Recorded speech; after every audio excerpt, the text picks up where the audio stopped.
जितना काम अब तक हुआ है इससे पहले कभी हुआ ही नहीं है। अब प्रदेश की जनता बदलाव चाहती है, प्रियंका गांधी को चीफ मिनिस्टर देखना चाहती है। तो देश से बहुत सारे ऐसे काम हुए जिनके बारे में सोचा भी नहीं था। सरकार तो देखो बीजेपी की ही आएगी, क्योंकि विपक्ष यहाँ पे कौन है बिल्कुल। जब व्यापार चलेगा, कांग्रेस की सरकार आएगी तो काम चलेगा। कांग्रेस की सरकार में हमेशा काम चलता है, व्यापारियों का अपना मत है। स्पोर्ट्स सिटी के नाम से मशहूर मेरठ में विधानसभा की 7 सीटें हैं। आज हमारे संवाददाता आदिल रहमान ने मेरठ सिटी की जनता से जाना कि क्या इस बार भी सपा इस सीट पर बाजी मारेगी या बीजेपी के लक्ष्मीकांत वाजपेयी की वापसी होगी। हालांकि मेरठ शहर सीट से लक्ष्मीकांत वाजपेयी 4 बार यूपी विधानसभा पहुंचे हैं, लेकिन पिछले विधानसभा चुनाव में सपा के रफीक अंसारी ने उन्हें हरा दिया था। रफीक को 1,03,217 वोट मिले, जबकि लक्ष्मीकांत वाजपेयी को 74,448 वोट मिले थे। इस विधानसभा क्षेत्र में लगभग 3 लाख वोटर हैं और यहां पर व्यापारी वर्ग चुनाव में निर्णायक भूमिका निभाता है। नमस्कार, मैं हूं आदिल रहमान। न्यूज़ बीन के इस खास कार्यक्रम अब की बार किसकी सरकार में आपका फिर एक बार स्वागत है। इस बार हम क्रांति धरा मेरठ की सबसे पुरानी विधानसभा सीट पर मौजूद हैं और यहाँ वोटर के क्या रुख है उसे जानने के लिए धरातल पर हम मौजूद हैं। बात इस विधानसभा की करी जाए तो सबसे पुरानी विधानसभा मेरठ शहर की कही जा सकती है। यही वो क्रांति धरा है जहाँ से आज़ादी की लड़ाई शुरू हुई और यहाँ क्या वोटर का मिजाज है और किन मुद्दों पर वो वोट करेगा, क्योंकि अब चुनाव के दिन नज़दीक हैं। सुगबुगाहट पूरी तरीके से शुरू हो चुकी है। वोटरों का मिजाज जानेंगे और उनसे जानेंगे कि अब की बार किसकी सरकार, क्या मुद्दे रहेंगे चुनाव के और क्या कुछ वो चाहेंगे इस बार नेताजी से। इसके लिए जानने के लिए हम धरातल पर मौजूद हैं। अब की बार किसकी सरकार? योगी जी की। बात इस विधानसभा की करी जाए तो यूडीएफ से हाजी याकूब, उसके बाद लक्ष्मीकांत वाजपेयी, अब रफीक अंसारी। हर बार बदलाव देखा गया है, तो इस बार यहाँ समाजवादी से विधायक है। क्या बदलाव है और क्या विधायक जी ने अब तक किया है? विधायक जी को तो हमने देखा भी नहीं, आप कभी आए हो। जो भी करा हमने व्यापारियों के अपने बलबूते पे करा है। जो समस्या यहाँ की हो रही है हम लोग अपने व्यापार संगठन के द्वारा ही उसको दूर कराने का प्रयास करते हैं। और इस 4.5 साल में हमने विधायक जी को एक बार भी अपने क्षेत्र में तो नहीं देखा है, और बाकी आप देख सकते हैं क्या है, लेकिन फिर भी हमसे जितना प्रयास हो सकता है हम लोग करवाते हैं और व्यापारी के हित के लिए हमेशा खड़े हैं। मुद्दे क्या है? सबसे बड़ी बात तो वो जाम की है, जिसके लिए हमने मल्टीनेशनल पार्किंग की व्यवस्था के लिए बोल रहे हैं। यहाँ पुराने बाजार हैं, ये उस समय के बाजार हैं जब ये पैदल के होते थे, चाहे वो खैरनगर बाजार हो, वैली बाजार हो, सराफा हो, कबाड़ी बाजार है। हमने यहाँ पे एक मल्टीनेशनल पार्किंग की बात लगातार कर रहे हैं। आज भी हमने कमिश्नर साहब को ज्ञापन दिया है एक मल्टीनेशनल पार्किंग की व्यवस्था की जाए, जिससे यहाँ पे ये जाम की व्यवस्था दूर हो सके। और कुछ मेट्रो बन रही है, रैपिड बन रही है, विकास होएगा तो कुछ तो परेशानी होगी। अब कुछ दिनों बाद 2 साल में रैपिड चलने लगेगी तो उससे भी बहुत सहूलत हम लोगों को मिलने वाली है। चुनावों में ज़्यादा समय नहीं बचा है, अब की बार किसकी? कांग्रेस की सरकार। वजह 32 साल में सपा बसपा भाजपा ने एक दूसरे, ये सिक्के के दूसरे पहलू हैं, कभी वो उसके साथ कभी वो उसके साथ। 32 साल में इन्होंने प्रदेश को अंधकार में बिल्कुल डूब चुका है। अब प्रदेश की जनता बदलाव चाहती है, प्रियंका गांधी को चीफ मिनिस्टर देखना चाहती है। आपकी बात किसकी? मोदी सरकार ही आएगी। देखो देश से बहुत सारे ऐसे काम हुए जिनके बारे में सोचा भी नहीं था। कश्मीर में 370 हटाई गई, मंदिर का निर्माण किया जो दूसरी पार्टी कहती थी कि मंदिर का निर्माण कभी करेंगे ही नहीं। वो कहते थे कि अगर ये कर देंगे तो फिर सारे मुद्दे खत्म हो जाए, उन्होंने वो भी कर दिया। और करप्शन पे बहुत सारा कंट्रोल हुआ है और बहुत सारे डेवलपमेंट है। जब बात इस विधानसभा की करें तो मौजूदा विधायक जो समाजवादी पार्टी है रफीक अंसारी कितनी बार आए हैं यहाँ पर, क्या कुछ आए? एशिया की सबसे बड़ी दवा मार्केट में मैंने तो सिर्फ नाम ही सुना है, देखा तो मैंने है नहीं कभी।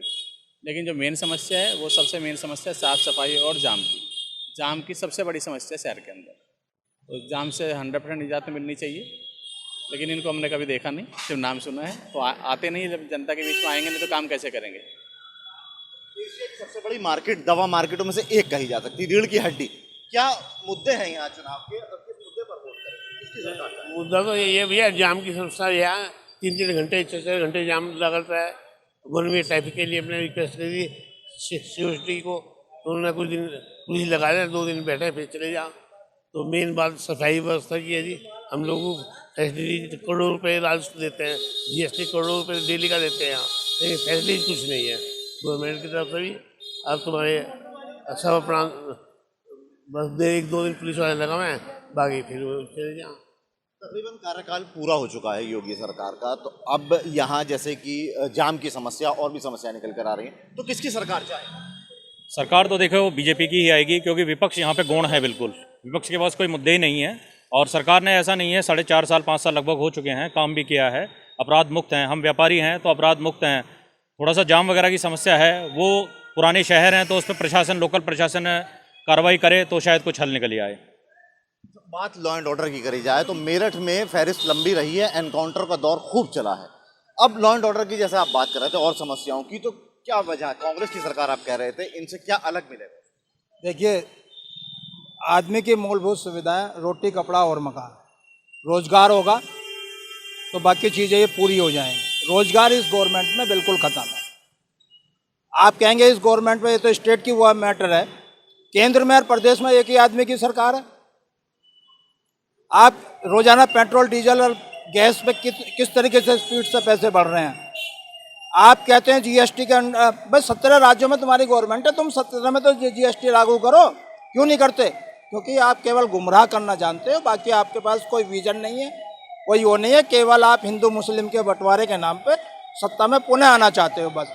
और आप घूम फिर करके आतंकवाद, और ये मोदी जी कहते थे कि जब वो नोटबंदी की तो आतंकवाद खत्म हो जाएगा। धारा 370 हटाई, लगभग 2.5 साल होने को आ गया है। स्थिति क्या है? आज भी ऐसे लोग कश्मीरी पंडित मारे जा रहे हैं। मोदी जी एक शब्द भी नहीं बोल सकते, गूंगे हो गए क्या, या कान में सुनाई नहीं देता? अरे जिस इशू पर आए थे आप उन्हें बताओ।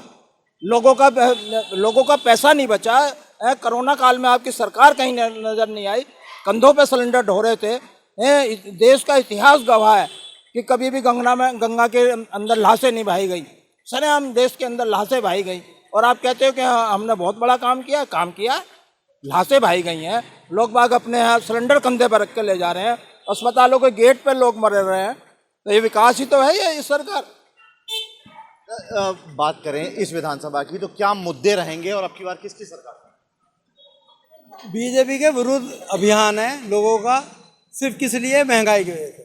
महंगाई बहुत है, गैस का सिलेंडर महंगा, घी तेल महंगा, और महंगा भी ऐसा नहीं कि 100 रुपये का 110 रुपये हो गया, 100 रुपये का 200 रुपये हो गया, ऐसा है। जो 400 रुपये का गैस का सिलेंडर हुआ करता था वो 900 रुपये का है, और ब्लैक में जो पब्लिक जो दे रही है उसे 1-2 किलो कम मिल रही है, और 1000 रुपये 1200 रुपये तक का दे रहे हैं। सामने मेरे समोसे लगाता है वो सिलेंडर, गैस का कनस्तर खरीदता था, इसका घी का कनस्तर खरीदता था 1100 रुपये का, आज वो कह रहा है मुझे 2200 रुपये का मिल रहा है। मैं कैसे 5 रुपये का समोसा बेचूं, कैसे गरीब आदमी को उपलब्ध कराऊं? इस विधानसभा की बात करें, सबसे पुरानी कही जा सकती है, क्रांति धराम मेरठ है, सबसे पुरानी विधानसभाओं में से एक है। यहाँ क्या क्या परेशानी है, क्या मूलभूत सुविधाओं की है? क्योंकि मौजूदा विधायक जो है समाजवादी पार्टी से हैं, कितनी बार आए, क्या कुछ उन्होंने किया है? देखिए, मौजूदा विधायक 5 विधानसभाएं मेरठ में, एक 7 विधानसभा है, एक समाजवादी पार्टी का है, बाकी में सब भाजपा के हैं। बाकी पूरे शहर का हाल देख लीजिए, पूरे उसका हाल, जिले का हाल देख लीजिए क्या है। पूरे शहर में जाम, सड़कें इतनी खराब कि कम से कम पिछले 20 सालों में कभी खराब नहीं हुई होंगी। गली मोहल्लों के अंदर जो जच्चा ऐसी महिला हैं, प्रेग्नेंट महिला हैं, उनका बुरा हाल। कूड़े का बाहर देख सकते हैं, ये पड़ा हुआ है। आज क्या टाइम हो रहा है? अभी मैं नमाज पढ़ के आया हूँ, 2 बज रहे हैं, सुबह से अभी तक तो कोई उठाने आया नहीं, और 3 दिन तक भी उठने का नहीं है। ये ऐसे ही पड़ा रहेगा। जब लोग शोर मचाएंगे, दुकानदार शिकायत करेंगे, ऊपर कहीं भेजेंगे, फिर वो आएंगे, फिर कूड़ा उठाएंगे। नालियों का बुरा हाल, कोई सफाई करने नहीं आता। नगर आयुक्त तो बीजेपी का नहीं है, नगर आयुक्त तो काम कर सकता है, नगर आयुक्त भी काम नहीं कर रहा। काम हो ही नहीं रहा, किसी भी पार्टी में काम नहीं हो रहा। कांग्रेस, हम जब काम होगा, जब व्यापार चलेगा, कांग्रेस की सरकार आएगी तो काम चलेगा। कांग्रेस की सरकार में हमेशा काम चलता है, व्यापारियों का अपना मत है। इस विधानसभा की बात है तो यहाँ हमेशा से विधायक बदलने का दौर देखा गया। यूडीएफ से हाजी याकूब रहे, लक्ष्मीकांत वाजपेयी रहे, अब रफीक अंसारी। किसे विधायक देखना चाहते? नहीं, हम तो कांग्रेस का विधायक देखना चाहते हैं। कांग्रेस की सरकार आएगी, काम चलेगा, खुशहाली आएगी। कोविड काल की बात करें, सरकार ने मुफ्त राशन भी दिया, सरकार ने लोगों के लिए सुविधा भी रखी। कितने नंबर देना चाहेंगे? नहीं, सरकार को मैं 100 में से 20 नंबर देना चाहूँगा, टोटल फेल है। कितने नंबर देना चाहेंगे? कोविड काल में इस तरीके से पहल करी गई, मुफ्त राशन भी दिया गया, ऑक्सीजन के प्लांट शुरू कर गए, कितने नंबर? 100 साल बाद वैसी महामारी आई थी, किसी को भी अंदेशा नहीं था, तैयारी में कुछ तो समय लगता।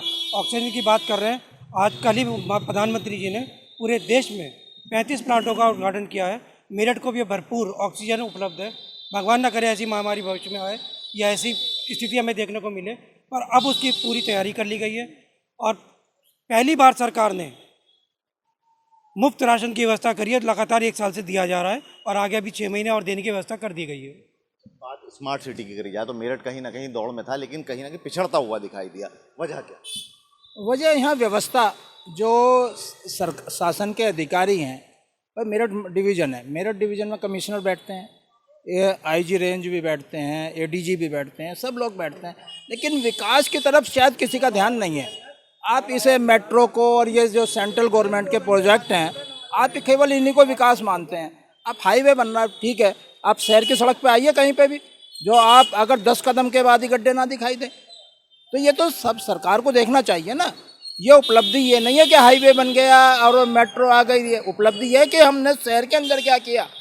आज गंगा जल के लिए कांग्रेस ने व्यवस्था की है और 4.5 साल, 4.5 साल हो गए, आज तक हम वो उसको सप्लाई तक नहीं कर पा रहे। तो आप ये है ना, सरकार का फेलियर है पूरी तरीके से।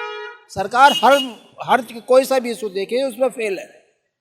ये वो वोटर थे जो साफ तौर पर इस बात को कह रहे हैं कि कहीं ना कहीं बदलाव की बात ज़रूर है, कहीं ना कहीं विधायक की कमी दिखाई दी और कहीं ना कहीं ये जो राज्य सरकार है उस पर भी कटाक्ष करके दिखाई दिए।